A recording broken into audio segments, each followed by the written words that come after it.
Xbox changes the path ahead, and I think they may have avoided a disaster. I've been noodling on this one for a little bit, but I think Microsoft may have made the right decision through not telling us every single little thing that is going on. So this is what I mean. So last week we learned that Xbox Keystone is in fact the little streaming puck dongle stick thing that Microsoft was working on, that you could go to a store, buy it, plug it in, access Xbox Cloud Gaming if you had a subscription, all without having to buy a console or everything else, and get the best experience possible. And then we learned that Microsoft said, hey, we're actually going to be kind of changing plans here, and that's not actually the path we're going for. We're still working on this model, but it's not quite what we initially kind of talked about previously. And so I think Microsoft may have avoided a disaster here, because I don't think the Xbox Keystone makes a lot of sense at all anymore. And now let me just dive in here as we roll some little Xbox Game Pass B-roll. So first off, the Xbox Keystone, what was it? It was going to be this little puck. You plugged it in, you got the best cloud gaming experience aside from using a console directly. That was the idea. But how much would it cost? Like, what is Microsoft going to charge for this thing? Well, we know that it wasn't going to be free. Microsoft is not going to give it out. So they're going to charge a certain amount of dollars. And obviously they could offset and say, hey, if it's $50, you get 5 months free of Xbox Cloud Gaming or something along those lines. But what is truly going to make that experience special? The conclusion that we have to come up with is that Microsoft found a way to reduce the latency using this special puck, and that's the reason why you would buy it. That's the special differentiator that makes that device make more sense. Assuming that is true, and if it's not true, then the whole idea of an Xbox Keystone is a complete wash, because then it's like, hey, just go buy a Chromecast, download the app, much like Microsoft is pitching with the TVs, or we're hearing they're pitching for the TVs, then it doesn't make a lot of sense. So there had to have been something special, because if there was, that would justify building it. If there wasn't, then maybe there really wasn't. So assuming that Microsoft did find a reason to actually build this thing, and now they're changing course, we can kind of work through what would actually make a lot more sense. First of all, who's going to buy this standalone device? I mean, candidly, who's going to buy this? If you want the best cloud gaming experience, you're probably either playing on a PC, or you maybe already even have an Xbox console. So this is probably more for the casual gamer. And how much is a casual gamer going to play or pay for something like this?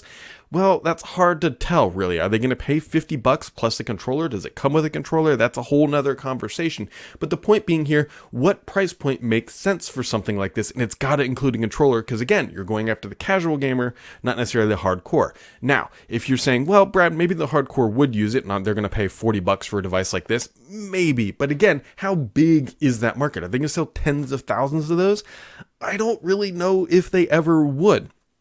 I really don't think a standalone device in this segment makes sense. Let me try to justify that. First of all, if you sell a standalone Xbox Cloud Gaming puck, the user is going to expect that things like Netflix, Hulu, and everything else, that you're really buying like a media device. Now, that's not really Microsoft's fault. That's just the industry, right? You have Apple TV, you have Chromecast, you have Roku. All these devices do a bunch of different things and plug in. If Microsoft comes out with a device that says, hey, it only does cloud gaming, it doesn't do Netflix or anything else, then you're sort of at a wash, because you're losing the marketing pitch and the marketing narrative. So it either has to do all the media, or it's kind of even a tougher sell. And then the other thing is that Microsoft, do they really want to support a standalone device like this? Remember, shipping a device doesn't mean you just ship it. You have to manufacture it, you have to support it, you have to do returns and everything else, and do the marketing around it, and it gets really expensive for something that I personally am not totally sure would sell super well. Here's what I think makes way more sense, and why I think Microsoft might be kind of looking at this through a new lens and saying, this might be a plan that works. So if there is a special feature, a chip in there that works natively with the RF transmission component that allows the controllers to work better than Bluetooth, okay, that is a conversation. What if Microsoft went to companies like Samsung and said, hey, look, include this chip. We'll even pay you $1 or whatever to put this on the board, and that way you can advertise the best cloud gaming native experience, and we don't have to ship a puck. What I think makes even more sense is for Microsoft to partner with a company like Roku, create a Roku gaming edition that does exactly what this puck was going to do, or stick or dock. I think that is the route that Microsoft should go, is partner with these third parties. You don't have to partner with Chromecast, you don't have to partner with Apple, just go to Roku. They're already in this segment, they already have a massive footprint, they already have a known name brand, and by putting the Xbox label on there with the component or features that Microsoft was going to to include, I think that is a much better route. It's also a less risky route, and it also accomplishes the same goal, but you get another big name helping push your cloud gaming service. I think that is where Microsoft should go with something like this, rather than trying to roll their own of this streaming device, because they have to build out the OS completely. Now, you might just say, hey, Brad, that's super easy. They already have Xbox OS. You're not wrong, but we don't know what type of a device can actually run Xbox OS. Are they going to have to put a more beefy CPU in there, more RAM, and more storage just to account for the Xbox OS, which wasn't designed to initially run on something like a really small, lightweight device? If so, then that's going to increase that cost for Microsoft. To really try to get that low price point is going to be tough. And I can guarantee that Microsoft doesn't want to take a loss on this, even though they have a history of selling hardware at a loss. I think there's going to be some pressure at some point to be like, look, you can't just keep giving away hardware that does all of this. So by Microsoft publicly saying we are changing course with Xbox Keystone, I personally think this is absolutely the right decision for what Microsoft is doing.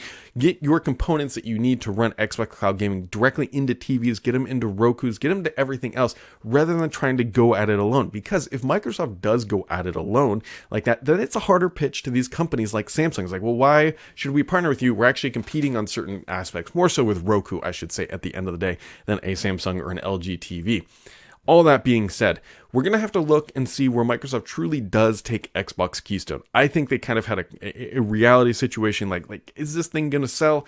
And they realize, I don't think it is. The competition in that market is tough. The margins are razor thin, and it's another device you got to plug into your TV. You got to change HDMI things. And so for some people, that might be too much, especially if they're trying to attract that casual gamer. So there you go. Those are some musings just as I really dug into what is going on with Xbox Keystone. And so we'll see what Microsoft does over the next year and a half ahead with it, if it even materializes. But I suspect that we'll see it materialize in some way. It just may not be the original vision. All that being said, make sure to keep it subscribed here for the latest on everything Xbox, because the only BS on this channel is me.